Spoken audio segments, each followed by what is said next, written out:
구약 성경 사무엘상 25장 1절에서 13절까지의 말씀입니다.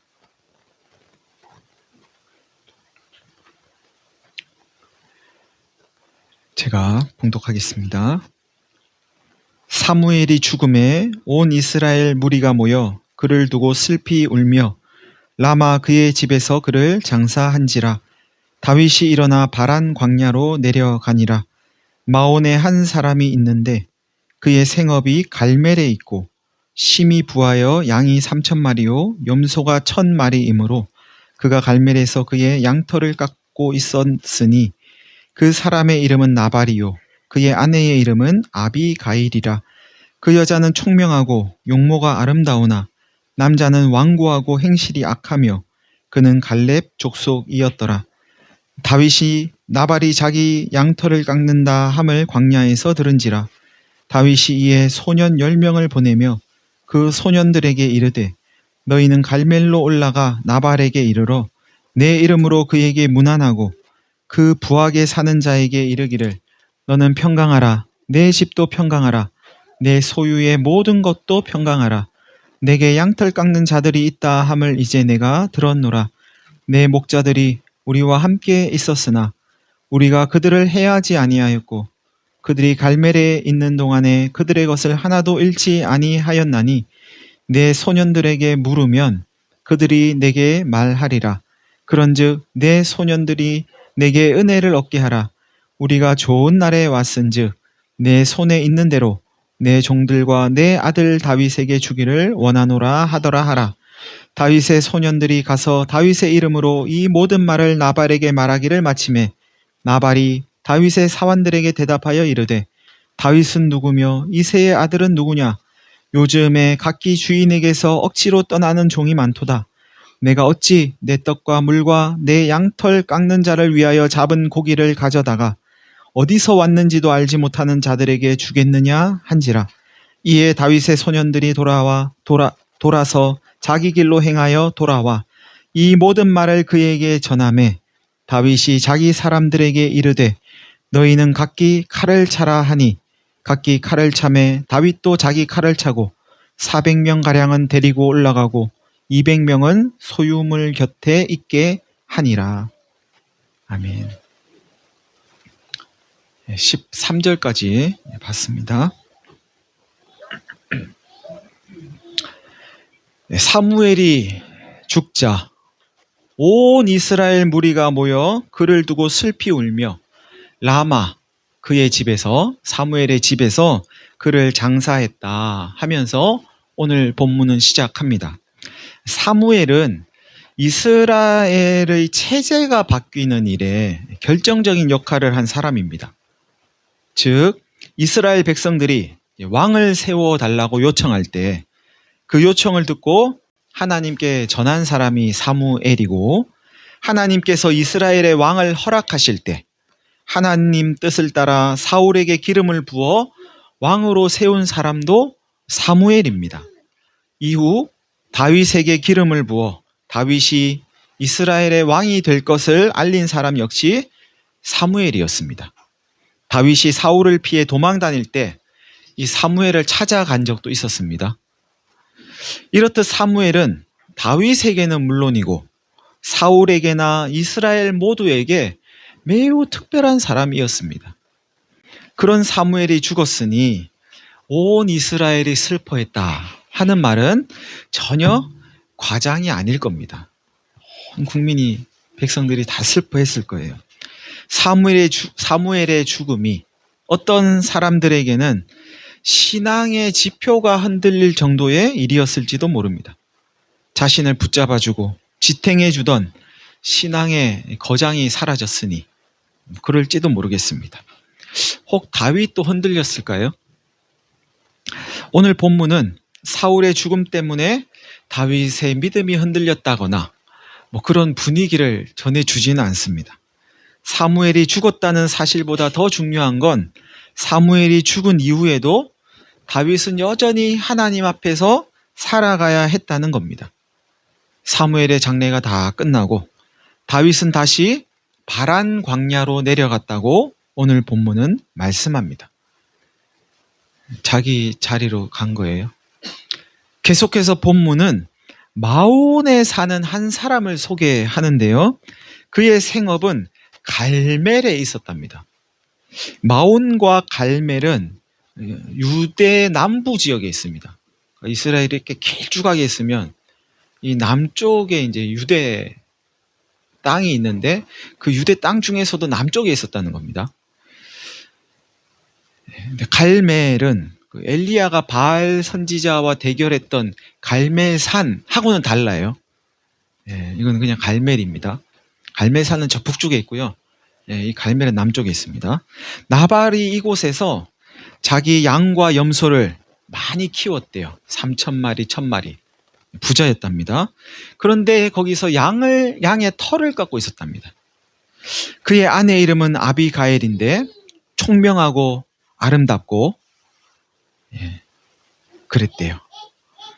그에 비해 나발은 완고하고 행실이 악했고 그는 갈렙 족속이었답니다. 이스라엘이 가나안 땅에 들어오기 전에 여호수아와 함께 요단강을 건너서 가나안 땅을 정탐하고 저 가나안은 우리가 차지할 수 있습니다 하는 보고를 했던 사람 갈렙, 그 갈렙 족속이래요.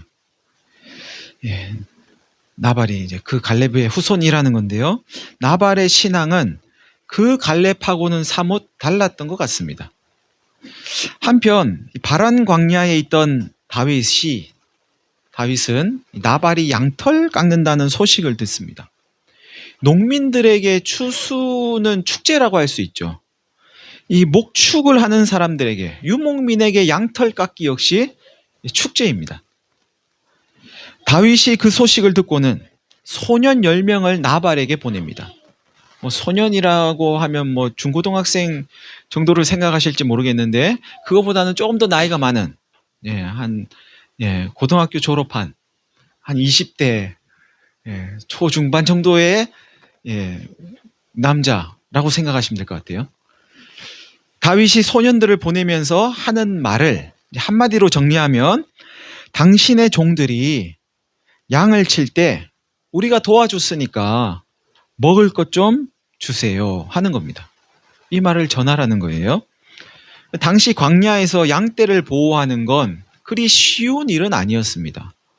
야생 짐승도 있고 또 이웃 나라에서 도적대가 올 수도 있고, 그런데 이 3,000마리나 되는 양을 한 마리도 잃지 않고 돌본다는 건 꽤 힘든 일이었을 겁니다. 그런데 다윗이 그 일을 도와준 거죠. 그러니 다윗은 양털 깎는 이 잔치날 우리의 노고를 기억해서 선을 베풀어 달라고, 먹을 것 좀 달라고 요청한 겁니다. 다윗의 이런 요청이 나발에게 큰 부담이 될 만한 일은 아니었을 겁니다. 그런데 나발은 다윗의 청을 거절합니다. 나발은 다윗을 주인에게서 도망 나온 종처럼 취급합니다. 다윗이 하나님께 기름 부음을 받았다는 사실이나 다윗이 이스라엘을 외적으로부터 구원한 장수라는 사실을 인정하지 않는 것 같습니다. 내가 어찌 내 떡과 물과 내 양털 깎는 자를 위하여 잡은 고기를 가져다가 어디서 왔는지도 알지 못하는 저들에게 주겠냐? 도대체 다윗이 누군데 내가 그 사람에게 먹을 걸 줘야 해? 다윗과 그 일행에게는 떡이고 물이고 뭐라도 줄 수 없어 하는 거죠. 나발은 다윗에게 길 가는 나그네보다도 못한 대접을 합니다. 차라리 나그네였으면 먹을 거라도 줬을 텐데 그 정도 대접도 안 하는 거예요. 다윗의 소년들은 돌아와서 나발이 했던 모든 말을 다윗에게 전합니다.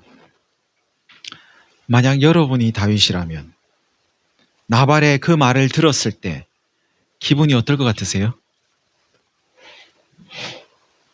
네가 누군데? 네가 누군데 내가 너한테 물도 주고 고기도 주고 먹을 걸 줘야 돼? 너 누구야? 주인 떠난 종 아니야, 종? 다윗에겐 어떤 것도 줄 수 없어. 이런 말 들으면 어떨 것 같으세요? 오늘 본문은 다윗의 기분이나 감정이 아닌 그 말을 듣고 난 다윗의 반응을 알려줍니다. 그 반응 속에 다윗의 모든 감정과 기분이 들어있는 거죠. 너희는 칼을 차라. 다윗의 기분이 어떤지 짐작가세요? 지금 아주 기분 나쁜 거죠. 화가 이제 정말 머리끝까지 차고 뚜껑이 열린 겁니다. 칼 차고 뭐 하겠어요? 지금 죽이러 가자는 거죠. 나발이 나를 모욕했다. 내가 뭐 다른 건 다 참아도 저런 모욕은 참을 수가 없어. 참으면 내가 다윗이 아니지. 날 뭘로 보고? 나를 진짜 물로 보나? 다윗이 지금 얼마나 흥분해 있는지 안 봐도 보이시죠? 다윗이 못 참을 만한 일이죠. 나발이 너무했죠. 아니에요? 아니 내거 가지고 내가 내 맘대로 하겠다는데 주든 안 주든 내 맘 아니야? 내가 뭐 꼭 줘야 돼? 나한테 맡겨놨어? 나발이 너무했나요? 다윗이 너무한가요? 나발이 너무했으니까 다윗은 칼을 차도 됩니까? 이렇게 하는 사람에게는 이렇게 해줘야 됩니까?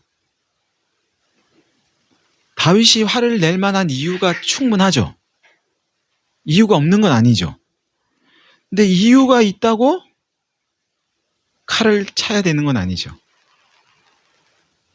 문제는 다윗이 지금 화를 내고 있는 게 문제가 아니고 화가 난 다윗이 지금 뭘 하려고 하는가, 이게 중요한 겁니다. 기분 나쁘고 화가 나면 다 칼 차고 쳐들어가고 칼을 휘두르고 그래도 되는 건 아니잖아요. 우리가 화를 내는 이유, 우리가 화가 나는 이유가 잘못된 건 아닐 겁니다.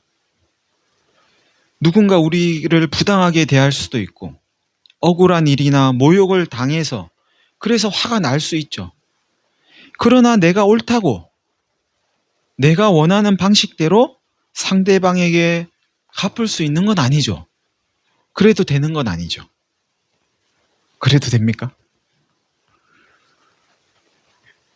그런데 여러분, 칼을 차라고 지금 이야기하는 이 다윗이 우리가 앞에서 봤던 사무엘상 24장에서 봤던 그 다윗이 맞는 것 같으세요? 24장이 기억이 안 나세요?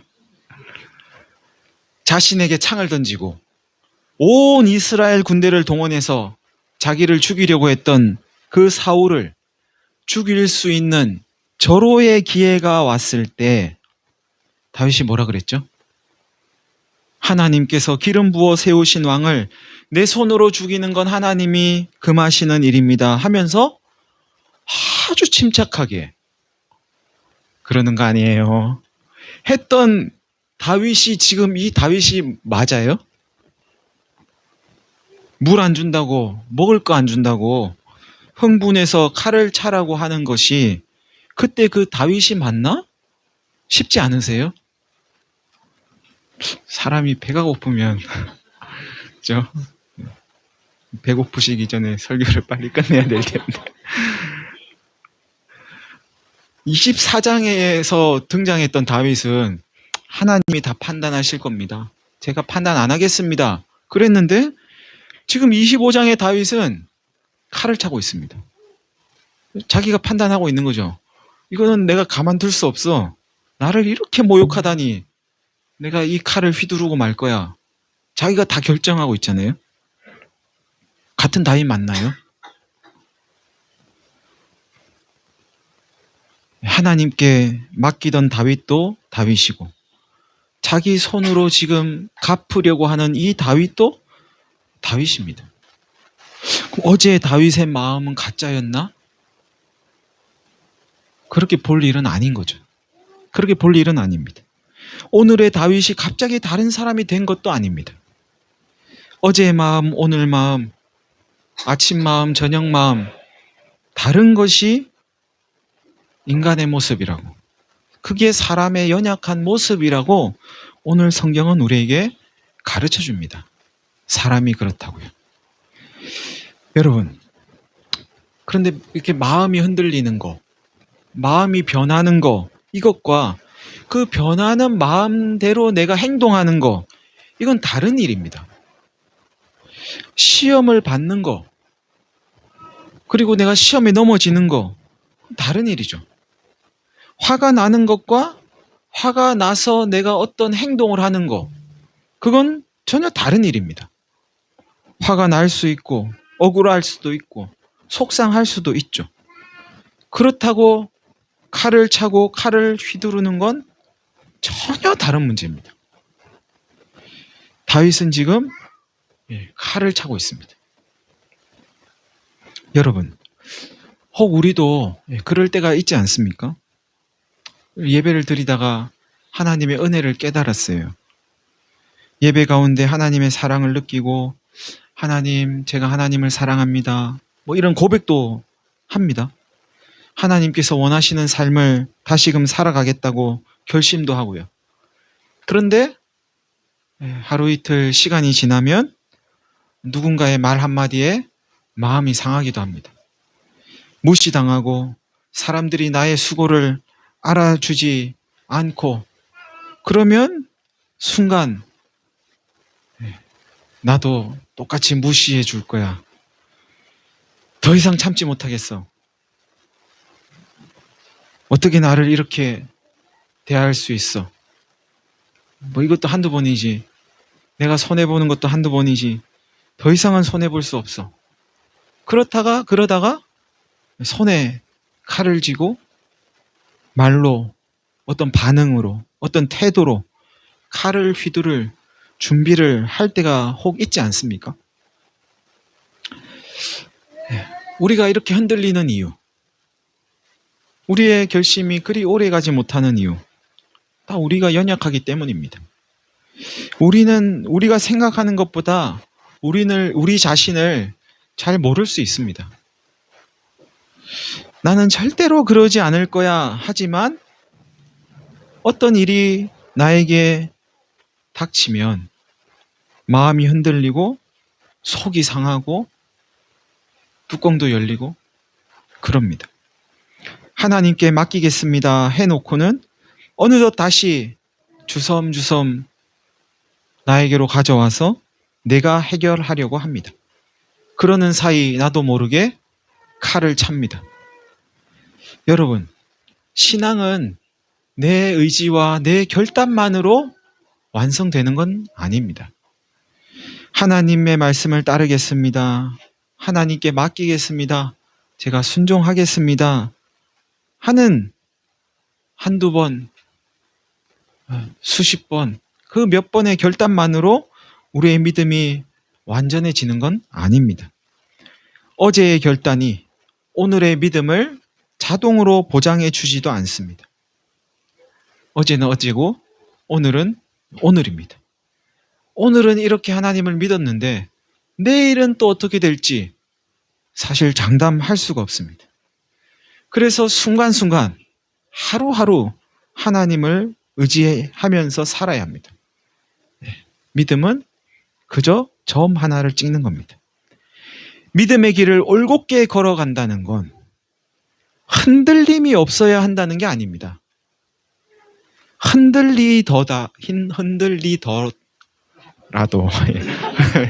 흔들리더라도 끝끝내 이 길을 가야 한다는 말씀입니다. 흔들리면서라도 내가 이 길 걸어가는 걸 포기할 수는 없어. 내가 혹 흔들릴지는 모르지만 이 믿음의 길을 끝까지 가야지. 그게 믿음입니다. 나는 절대 안 흔들릴 거야. 그건 괜한 욕심입니다. 흔들다리를 건너본 적 있으십니까? 흔들다리를 어떻게 건너셨어요? 그쵸? 흔들흔들 건너죠. 흔들다리는. 흔들흔들 건넙니다. 흔들다리를 곧게 걸을 수가 없어요. 그냥 그 다리가 흔드니까는 난 안 건널래 뭐 이럴 수도 없어요. 이미 발을 뗐으면 어쨌든 걸어가야 되는데 한 걸음씩 내딛어서 흔들리더라도 걸어가야 되는 거죠. 내 다리가 흔들리고 내 몸이 흔들리더라도 안 되면 뭘 붙잡고서라도 한 발짝 한 발짝 떼고 그 다리를 건너가야 하는 겁니다. 신앙도 똑같습니다. 우리의 삶이 항상 순탄한 건 아니죠. 때때로 어려움이 있고 고난이 있습니다. 때때로 별일이 없고 별일이 있는 날이 더 많죠. 어쩌면. 그럴 때 우리는 흔들립니다. 우리 마음도 흔들리고 생각도 흔들리고 몸도 흔들리고 내가 지금 제대로 가는 게 맞나? 내가 믿음의 길을 걷고 있는 게 맞나? 하나님은 계신가? 그런데 왜 나는 이렇게 삶이 참 고단한가? 믿음은 흔들리지 않는 것이 아니고 흔들릴 때 무엇을 붙드는가에 있습니다. 오히려 이런저런 것들에 흔들리기 쉬운 것이 인생이니까 믿음이 필요한 것 아닐까 싶기도 합니다. 안 흔들리면 그냥 가면 되죠. 근데 흔들리니까 힘들고 어렵고 그러니까 믿음이 필요한 거 아닐까요? 돈 때문에 흔들리고 자존심 때문에 흔들리고 사람들의 눈빛에 사람들의 어떤 평가에도 흔들리고 억울함에 두려움에 흔들리고 염려와 걱정에 흔들릴 때 우리는 무엇을 붙들어야겠습니까? 칼을 붙들어야겠습니까? 하나님을 붙들어야겠습니까? 마음은 흔들리는데 칼을 들었다 놨다 하는데 믿음마저 없으면 우리 삶이 어떻게 되겠습니까? 여러분, 오늘 본문은 13절에서 끝났습니다. 다윗이 분노하고 복수하려 하고 자기 손으로 문제를 해결하려 하고 칼을 차는 것으로 오늘 본문은 끝이 났습니다. 그러나 이것이 이 이야기의 끝은 아닙니다. 좀 더 이어지는 이야기가 있어요. 그래서 참 다행이다 싶기도 합니다. 여기서 끝이 아니라서. 이 이야기의 이제 결말은 다음 주에 보시게 될 겁니다. 성경에는 믿음의 사람이라고 불렸던 이들이 흔들리는 이야기들이 여러 등장합니다. 오늘 다윗도 흔들리고 엘리야라고 하는 당대 최고의 선지자라고 하는 엘리야도 흔들렸습니다. 갈멜산에서 1대 450으로 450대 1로 그렇게 담대하게 바알 선지자와 대결했던 사람이 이세벨의 한마디에 도망을 갑니다. 차라리 죽는 게 낫겠어요, 하나님. 그러면서 도망갑니다. 베드로, 예수님의 수제자라고 불렸던 베드로도 흔들렸습니다. 제가 죽을지언정 예수님 떠나지 않겠습니다 했던 사람이 몇 시간 지나지 않아 예수님을 모른다고 3번 부인합니다. 성경은 우리에게 믿음 좋은 사람은 절대로 흔들리지 않아. 믿음 있는 사람이 왜 흔들려? 믿음이 없으니까 흔들리지. 이렇게 말하지 않습니다. 흔들린 사람이 다윗, 엘리야, 베드로 이 말고도 많아요. 너무너무 많아요. 흔들리는 건 믿음이 아니야. 그렇지 않습니다.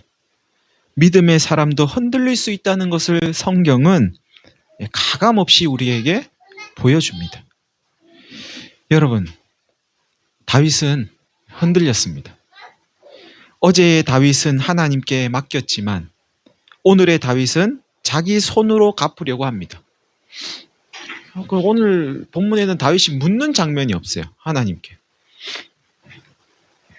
그런데 이건 다윗만의 이야기가 아니고 우리들의 이야기입니다. 주일에는 예배할 때는 하나님을 신뢰한다고 고백하지만 잠시 시간이 지나면 사람들의 말 한마디에 흔들립니다. 하나님께 맡긴다 하고는 다시 걱정을 붙들고, 용서한다 해놓고 다시 미워하고, 사랑한다 해놓고 다시 정죄하기 일쑤입니다. 우리는 생각보다 참 연약합니다. 그러니 흔들린다고 절망하지는 마시길 바랍니다. 아무리 믿음이 있는 사람도 흔들릴 수 있습니다. 그렇지만 꼭 한 가지는 기억하시길 바랍니다.